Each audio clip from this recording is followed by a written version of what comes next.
Adakah kita mengalami Kristus memakai hidup kita sebagai terang dan menerangi orang yang ada dalam lingkup kita dan membuat hidup mereka yang semula gelap kemudian menjadi terang?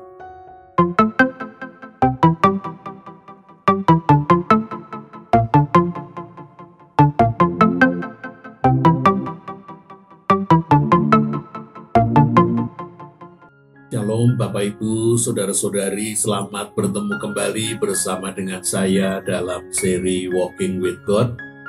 Ini seri yang ke-120. Saya masih mengambil bacaan dari Yohanes pasal yang ke-8, ayat yang ke-12, ini kali yang ke-3, yang akan saya padukan dengan Efesus pasal yang ke-5, ayat 8 dan 9. Mari kita berdoa terlebih dahulu. Ya Tuhan, Tuhan kami, Tuhan yang kami kenal, kami sembah di dalam diri Tuhan Yesus Kristus, Tuhan yang Maha Kudus dan Maha Mulia, pengasih, penyayang, panjang sabar, berlimpah kasih setia. Terima kasih ya Tuhan untuk kehidupan yang Tuhan anugerahkan kepada kami, juga untuk pengampunan dosa dan keselamatan, sehingga kami boleh mendapatkan kedudukan kami kembali sebagai putra-putri Bapa. Terima kasih untuk pengorbanan Tuhan Yesus Kristus yang melalui penyaliban menjalani hukuman dosa umat manusia dan kebangkitannya, memberikan hidup baru kepada kami. Tolonglah kami apabila sekali lagi kami hendak duduk di sekeliling firman Tuhan. Bukakanlah hati dan pikiran kami. Berilah kami hikmat, berilah kami pewahyuan. Bahkan berikanlah kami sapaan Tuhan secara pribadi, sesuai dengan situasi keberadaan kami masing-masing. Tolonglah alat yang menjadi perantaraan firman, layakkan, kuduskan, dan mampukanlah ia berkata-kata seturut dengan kehendak Tuhan, tetapi juga agar kata-katanya dapat kami ikuti dan kami mengerti. Mari Tuhan berfirmanlah oleh karena kami bersedia untuk mendengarkannya. Di dalam nama Tuhan kami yang hidup, Sang Terang Dunia, Tuhan Yesus Kristus, kami berdoa dan memohon. Terima kasih. Amin. Yohanes pasal yang ke-8 ayat yang ke-12 dituliskan demikian. Maka berkatalah pula Yesus kepada orang banyak katanya, Akulah terang dunia. Barang siapa mengikut aku, ia tidak akan berjalan dalam kegelapan, melainkan akan mempunyai terang hidup. Efesus 5 ayat 8 dan 9. Memang kamu dahulu adalah kegelapan, tetapi sekarang kamu adalah terang di dalam Tuhan. Sebab itu hiduplah sebagai anak-anak terang, karena terang hanya berbuahkan kebaikan dan keadilan dan kebenaran, dan ujilah apa yang berkenan kepada Tuhan. Bapak Ibu, saudara-saudari yang dikasihi oleh Tuhan Yesus Kristus, 2 kali dalam Walking with God saya memakai Yohanes pasal yang ke-8 ayat yang ke-12 dengan berpusat kepada Kristus adalah Sang Terang Dunia. Kali ini yang ketiga saya memakai Yohanes 8 ayat 12 lebih bertitik tolak kepada kita dijadikan terang dunia. Oleh karena itu tema yang saya pilih adalah Akulah terang dunia, kamu juga. Kita sudah membahas bahwa Yesuslah sang terang, sang Mesias, dan dia datang untuk menerangi dunia.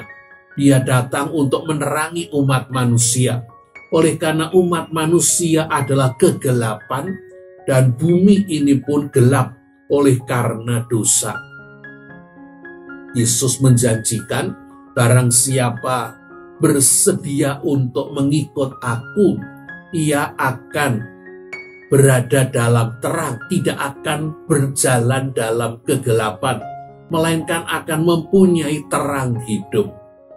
Ingat saja peristiwa ketika Musa berada di atas gunung Horeb, gunung Sinai, dan ketika ia sekian hari, sekian malam ada di puncak gunung, ia turun dengan muka yang bercahaya.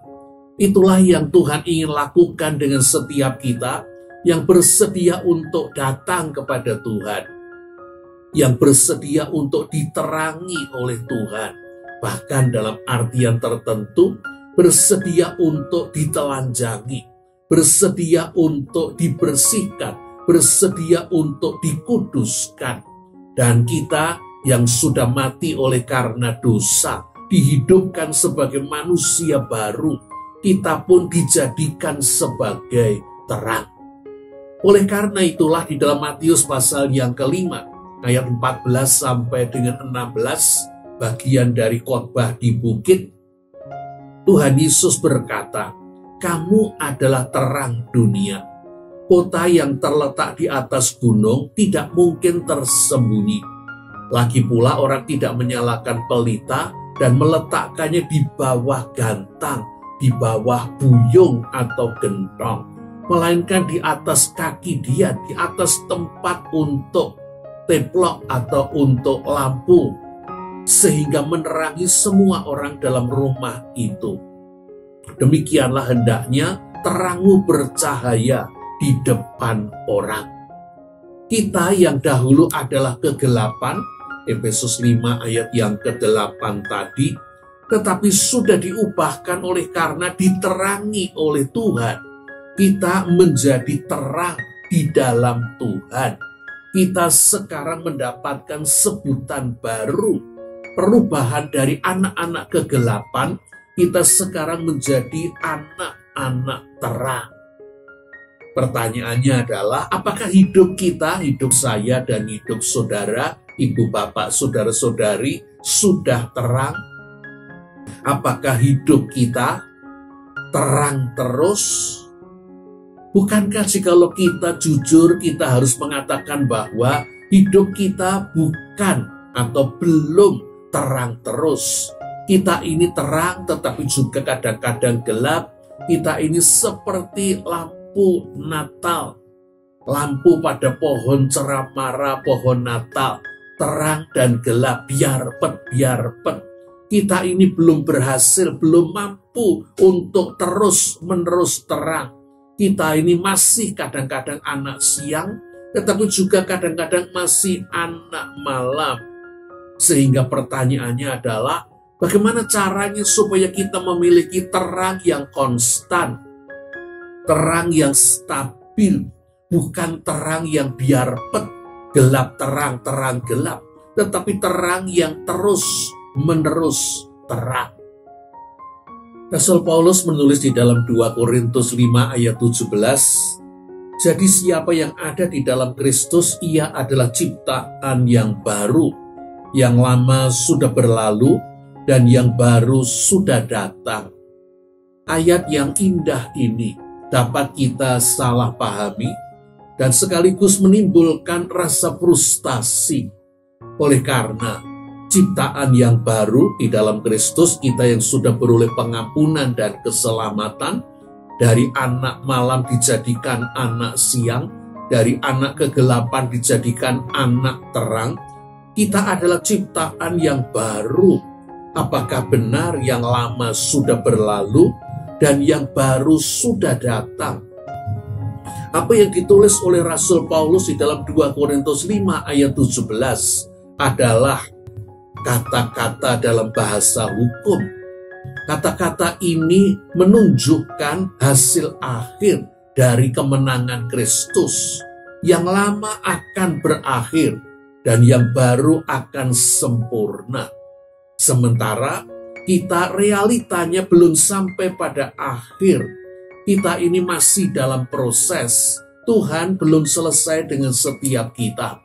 Sehingga kita ini bisa selalu mengatakan yang lama belum berakhir, yang baru keburu hadir. Oleh karena itu kita sesungguhnya punya dua kemanusiaan. Kemanusiaan yang lama adalah kemanusiaan yang dikuasai, dibelenggu, dikungkung oleh dosa. Dan kemanusiaan yang baru adalah diciptakan ulang oleh Kristus dengan Roh Kudus yang tinggal di dalam diri kita. Bagaimana supaya kita bisa terang terus sebagaimana yang sudah dikerjakan dan diinginkan oleh Tuhan. Kita perlu sadar akan kondisi keberadaan kita. Dan Rasul Paulus menolong kita. Oleh karena Rasul Paulus menemukan kenyataan keberadaan dirinya. Bahwa ternyata manusia tidak ada yang terkecuali, semuanya termasuk orang-orang Yahudi, bahkan para pemimpin agama, apakah itu ahli Taurat, orang Farisi, semuanya dikuasai oleh dua hukum, yaitu hukum dosa dan hukum maut. Hukum ini bukan hanya di luar diri kita, hukum ini sudah merasuki kita, sehingga kita menjadi tawanan. Hukum dosa membuat kita menjadi manusia dosa, tubuh dosa, dan hukum maut membuat kita menjadi manusia maut, tubuh maut. Di dalam Roma pasal yang ke-7 ayat 18 sampai dengan 24, Rasul Paulus menuliskan keinsiapannya ini. Sebab aku tahu bahwa di dalam aku, yaitu di dalam aku sebagai manusia, tidak ada sesuatu yang baik. Sebab kehendak memang ada di dalam aku, tetapi bukan hal berbuat apa yang baik. Sebab bukan apa yang aku kehendaki, yaitu yang baik yang aku perbuat, melainkan apa yang tidak aku kehendaki, yaitu yang jahat yang aku perbuat. Jadi jika aku berbuat apa yang tidak aku kehendaki, maka bukan aku lagi yang memperbuatnya, melainkan dosa yang diam di dalam aku. Demikianlah aku dapati hukum ini. Jika aku menghendaki berbuat apa yang baik, yang jahat itu ada padaku. Sebab dalam batinku aku suka akan hukum Allah. Tetapi di dalam anggota-anggota tubuhku aku melihat hukum lain yang berjuang melawan hukum akal budiku dan membuat aku menjadi tawanan hukum dosa yang ada di dalam anggota-anggota tubuhku. Aku manusia celaka. Siapakah yang akan melepaskan aku dari tubuh maut ini? Hukum dosa membuat kita menjadi manusia dosa, dan hukum maut membuat kita menjadi manusia maut. Rasul Paulus meneriakkan, siapa yang akan melepaskan aku dari tubuh dosa ini dan dari tubuh maut ini? Itulah kenyataan keberadaan kita, itulah kondisi kita. Kita ini sesungguhnya kegelapan. Kita mati oleh karena dosa. Sehingga jika kita diharuskan melakukan apa yang benar, apa yang baik, apa yang berguna, kita tidak mampu, kita ini mati. Kita adalah kegelapan, sehingga tidak ada terang di dalam diri kita. Kita ini mati sehingga kita tidak punya niat, keinginan, kerinduan untuk melakukan apa yang benar, apa yang kudus, apa yang berguna, dan yang baik. Dan sama sekali tidak terpikir untuk menghasilkan hidup yang berkenan kepada Allah. Kita tidak dapat hidup sebagai terang dengan kemanusiaan bawaan kita sejak lahir yang dikuasai oleh dosa. Kita hanya dapat menjadi terang dengan kemanusiaan kita yang baru, yaitu kehidupan yang diberikan oleh Kristus melalui Roh Kudus, sehingga hidup Kristus ada di dalam kita. Kita mutlak membutuhkan kuasa Tuhan yang menjadikan kita manusia baru dan terang terus. Karena itu Bapak Ibu Saudara-saudari, kita butuh mata kita dicelikkan sehingga kita mengerti keberadaan kita dan bukan mengandai-andaikan atau salah memiliki pemahaman. Kita membutuhkan terang Kristus untuk kita dapat melihat diri kita sendiri, menyadari atau menginsiapi hidup yang kita jalani, serta kenyataan kehidupan di sekeliling kita. Kehidupan yang rusak, kehidupan yang bobrok, kehidupan yang najis, kehidupan yang jahat. Karena kita kegelapan, kita butuh diterangi. Dan karena kita mati, kita butuh dihidupkan kembali. Dan hanya Allah yang menjadi pencipta kita, yang mampu melakukan itu. Dan Allah bersedia untuk menghidupkan kita, untuk membuat kita terang kembali. Itulah yang sudah dilakukan dengan menghadirkan Yesus, Sang Terang dunia. Melalui kematian dan kebangkitannya, Ia menghidupkan kita kembali. Itulah sebabnya Efesus pasal yang kelima, ayat yang ke-14 dituliskan demikian.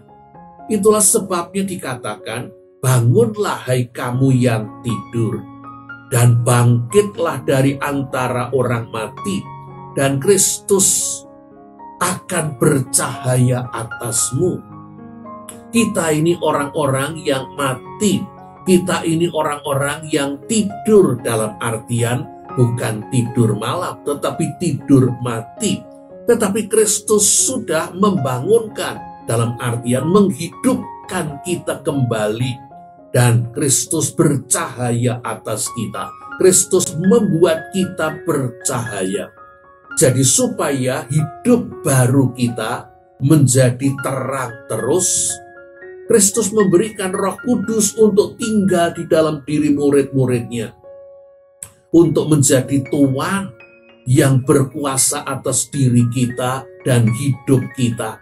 Untuk membebaskan, untuk melawan cengkraman belenggu kegelapan, yaitu hukum dosa dan hukum maut. Untuk mematahkan kuasa dosa dan kuasa kedagingan yang memperbudak kita. Sebuah ilustrasi sederhana memakai hukum yang kita kenal, hukum gaya tarik bumi gravitasi. Di bumi ini semua benda akan ditarik bumi. Kita mengatakannya jatuh. Pertanyaannya adalah, mengapa burung terbang tidak jatuh?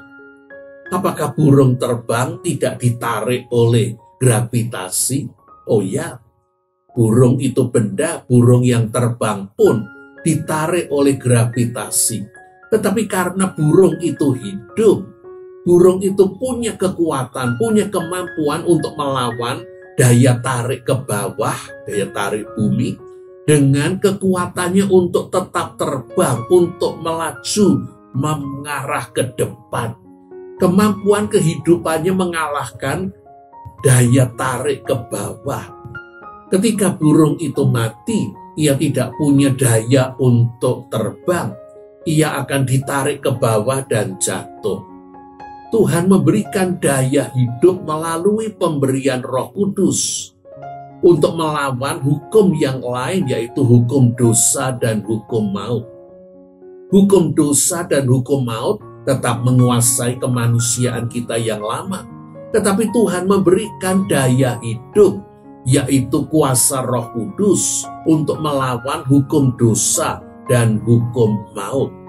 Dengan demikian supaya kita tidak kegelapan lagi, supaya kita ini bisa menjadi terang, supaya kita ini bisa menjadi manusia baru, kita tidak bisa mengandalkan kemampuan hidup bawaan kita, kemanusiaan lama yang dikuasai oleh hukum dosa dan hukum maut.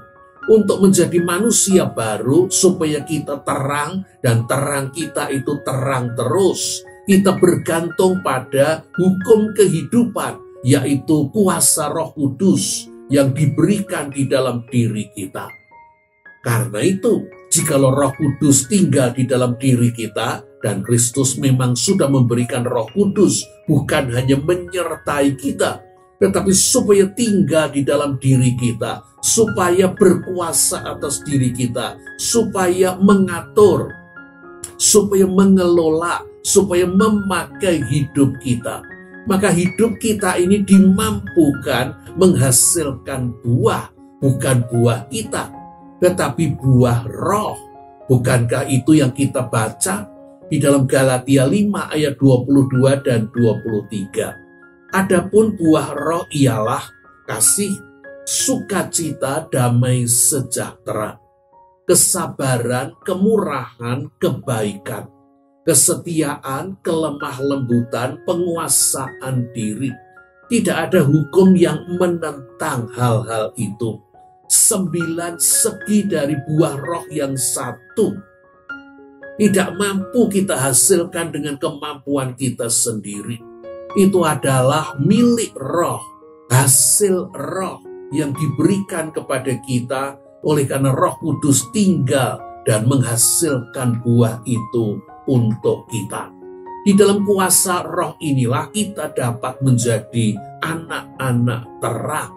Kegelapan kita ditaklukkan, disingkirkan.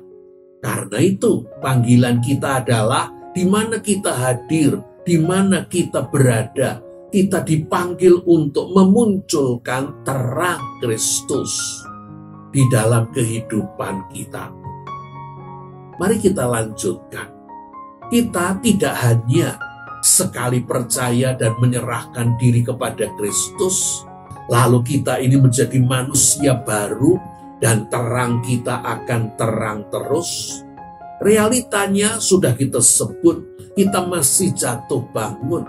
Terang kita itu masih biarpet, terang gelap.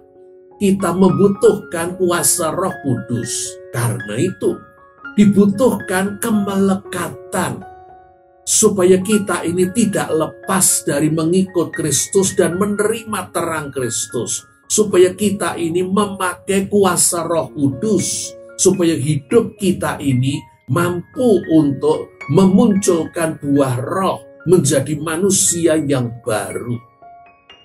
Satu ayat yang sudah kita baca, 2 Korintus 5 ayat 17. Walaupun tadinya ayat itu bisa menjadi kita frustasi karena kita belum manusia baru sepenuhnya.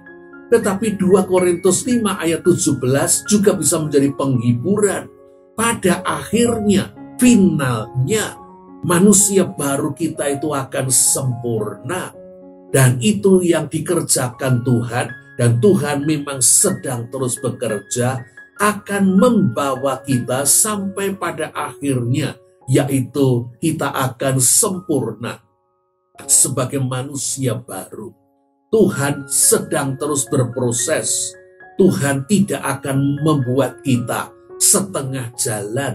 Tuhan akan membawa kita sampai mencapai hasil akhir, yaitu kemanusiaan lama kita akan hilang dan kemanusiaan baru kita akan sempurna. Bapak, Ibu, saudara-saudara yang dikasihi oleh Tuhan Yesus Kristus, kita mengingat ayat lain, yaitu Amsal pasal 24 ayat yang ke-16. Saya baca bagian yang A. Sebab 7 kali orang benar jatuh, namun ia bangun kembali. Kita sedang berproses. Tuhan belum selesai dengan kita. Ketika kita mengandalkan diri kita, dan itu berarti kita tidak mengandalkan Kristus dan Roh Kudus, dan kita jatuh, kita gagal, kita sepertinya kembali gelap. Kita dipanggil untuk segera bangun kembali. Berapa kali pun kita jatuh, mari kita bangun kembali.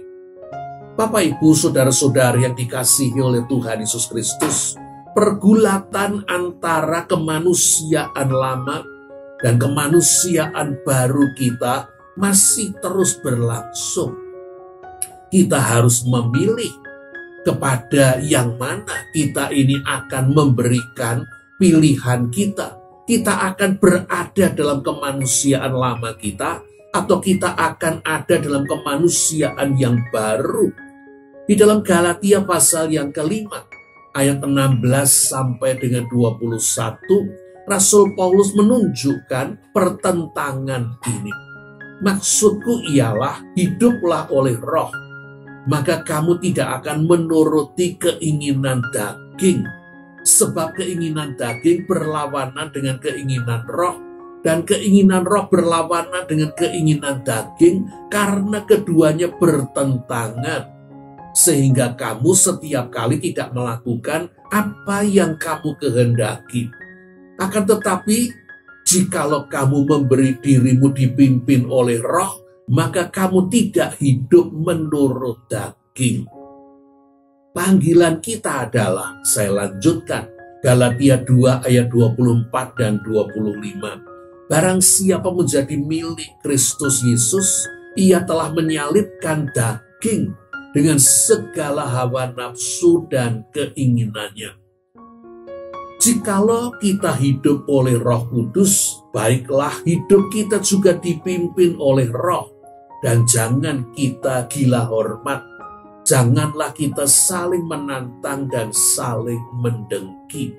Kita harus menyalibkan daging, tubuh dosa kita.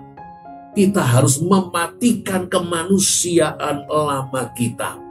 Dengan kita mematikan kemanusiaan lama kita, kita sedang hidup dengan kemanusiaan kita yang baru. Di dalam sebuah pasar ada seseorang yang selalu datang dengan membawa 2 ekor anjingnya, anjing putih dan anjing hitam. Dan pasar-pasar biasanya memiliki hari tertentu, bukan pasar yang setiap hari selalu buka. Pasar Senin atau pasar Selasa. Dan bapak ini membawa kedua anjingnya untuk mengajak orang bertaruh. Kalau kedua anjingnya ia adu, berkelahi, mana yang akan menang? Dan yang mengherankan banyak orang adalah mereka sudah mengamati dalam kesempatan yang lalu anjing hitam yang menang. Dan ketika mereka bertaruh untuk kemenangan anjing hitam, ternyata si bapak lebih benar, yang menang anjing putih. Apakah anjing hitam, anjing putih, ternyata tidak bisa dipastikan. Tetapi si bapak ini tahu persis mana yang akan menang, anjing hitam atau anjing putih. Orang-orang kemudian menjadi penasaran. Dan ada yang kemudian tidak tahan. Lalu dia bertanya, bagaimana Bapak mengatur si putih atau si hitam yang akan menang? Memangnya mereka bisa Bapak ajak berkompromi? Pastilah tidak, jawab si Bapak.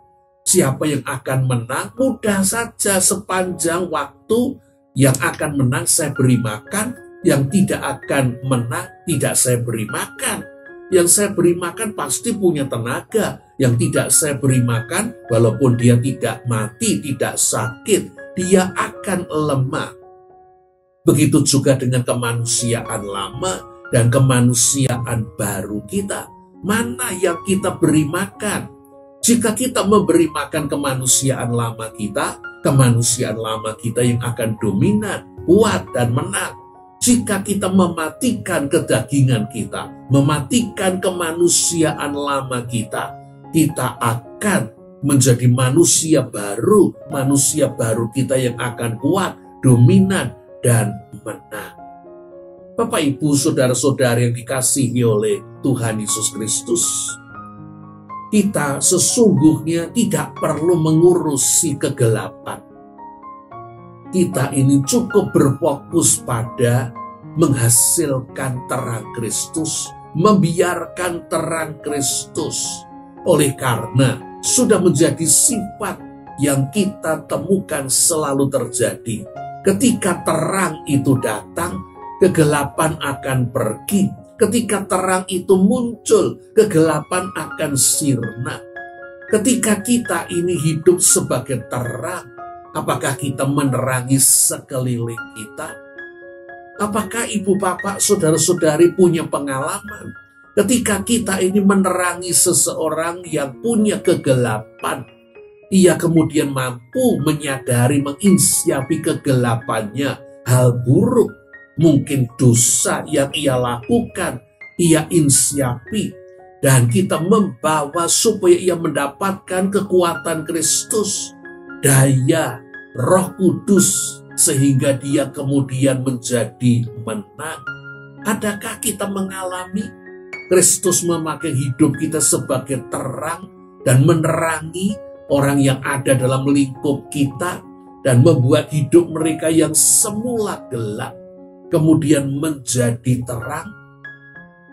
Bapak Ibu saudara-saudari yang dikasihi oleh Tuhan Yesus Kristus, bagian yang terakhir saya ingin untuk menegaskan sekali lagi, sebagai anak terang yang mesti muncul dan kita hasilkan dalam hidup kita bukan sekedar humanisme.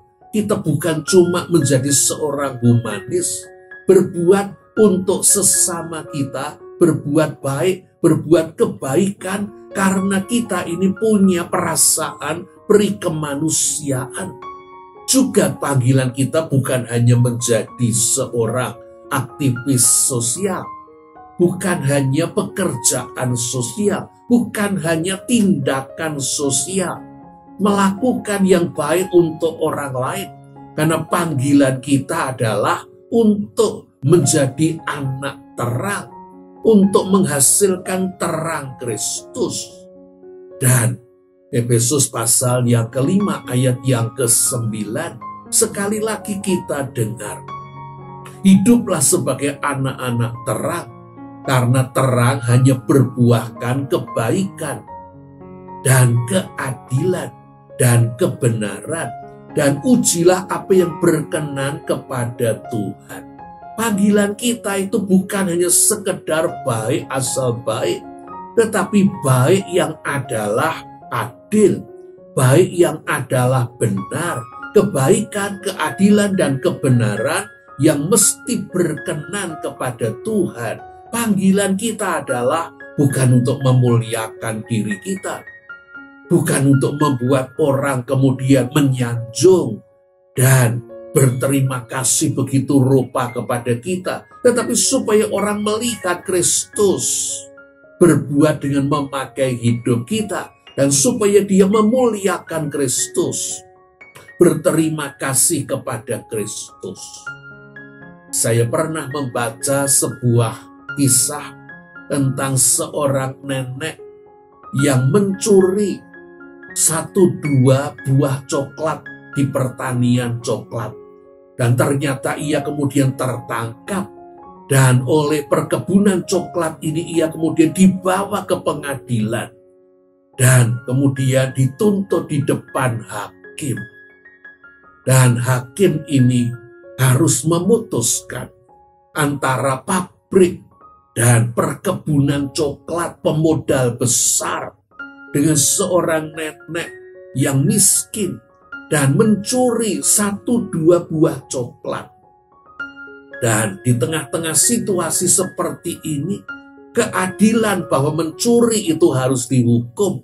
Tetapi sekaligus dia tahu nenek ini mencuri oleh karena anaknya sakit sehingga tidak bisa bekerja, tidak ada yang mencari makan. Dia mencuri buah coklat untuk dijual, untuk makan, dan sekiranya mungkin untuk membeli obat.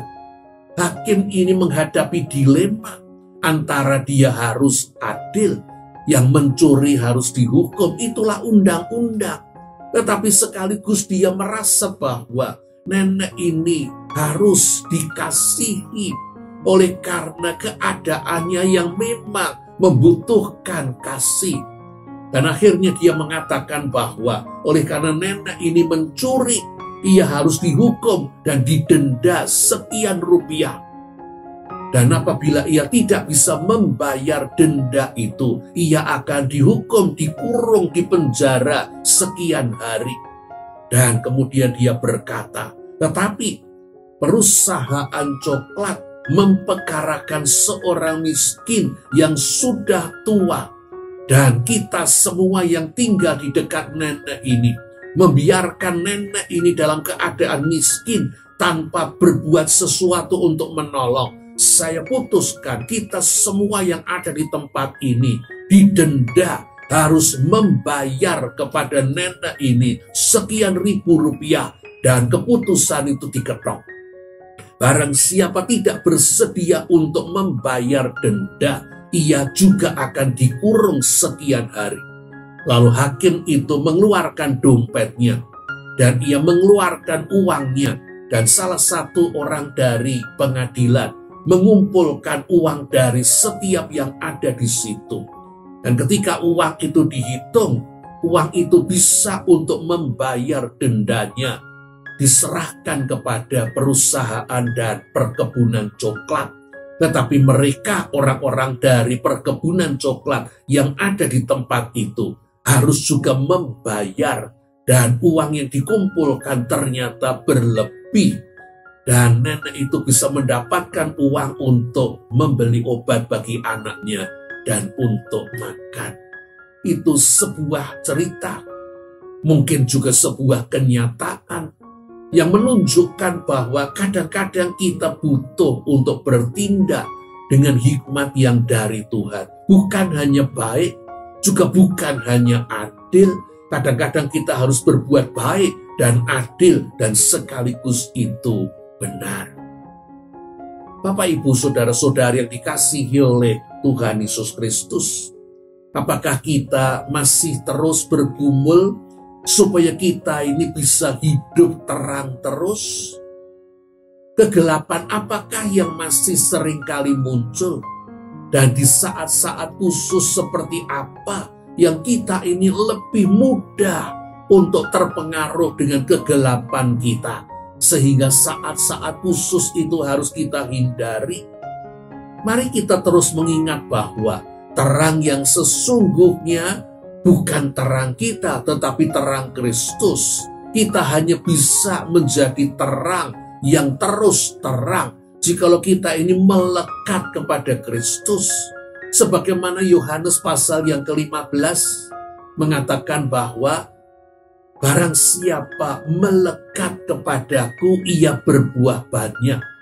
Di luar aku, kamu tidak dapat berbuat apa-apa. Hanya ketika ranting pohon anggur itu dialiri daya hidup dari pokok, ia mampu menghasilkan buah anggur. Demikian juga kita harus melekat terus kepada Kristus. Bagaimana cara kita? Apa aktivitas kita supaya kita ini melekat terus kepada Kristus? Apakah kita berdisiplin untuk berdoa pada jam-jam tertentu? Oleh karena itu menolong kita untuk terus kembali kepada Kristus, berfokus kepada Kristus, mengatur hidup kita untuk kembali seperti apa yang dikehendaki oleh Tuhan. Apakah kita membaca Alkitab secara teratur dan merenungkannya? Apapun cara yang kita lakukan dan kita pakai untuk menolong kita melekat, berada di dalam Kristus, berhubungan dengan Kristus, makin hidup dipimpin oleh Roh Kudus. Itu perlu untuk terus kita lakukan dan terus kita lakukan. Mari kita ingat, menjadi terang bukan sekedar baik. Oleh karena baik kadang-kadang itu relatif. Baik untuk siapa? Baik untuk diri kita sendiri, baik untuk keluarga kita, baik untuk perusahaan kita, belum tentu itu baik untuk mayoritas secara umum. Buah yang dikehendaki oleh Tuhan adalah kebaikan dan keadilan dan kebenaran, dan segala sesuatu yang kita lakukan itu mesti diuji apakah itu sesuai dengan kehendak Tuhan. Apakah buah kita, terang kita itu nyata bagi lingkungan kita, sehingga mereka itu mengalami dampak, kita terangi dan hidup mereka itu berubah? Mari kita untuk tidak berfokus mengurusi kegelapan, berusaha untuk menyingkirkan kegelapan. Mari kita berfokus untuk membiarkan terang Kristus terus bersinar, bercahaya. Oleh karena apabila terang itu hadir, kegelapan itu sirna. Apabila terang itu datang, kegelapan itu pergi. Kiranya pengalaman kita diterangi sungguh-sungguh membuat kita menjadi anak-anak terang, membuat kita selalu menjadi anak-anak siang. Dimanapun kita ditempatkan Tuhan, di tengah keluarga dan rumah tangga kita, di tengah pekerjaan dan tempat kerja kita, di tengah-tengah masyarakat, lebih-lebih ketika kita berada di tempat pelayanan dan dalam lingkup gedung gereja kita.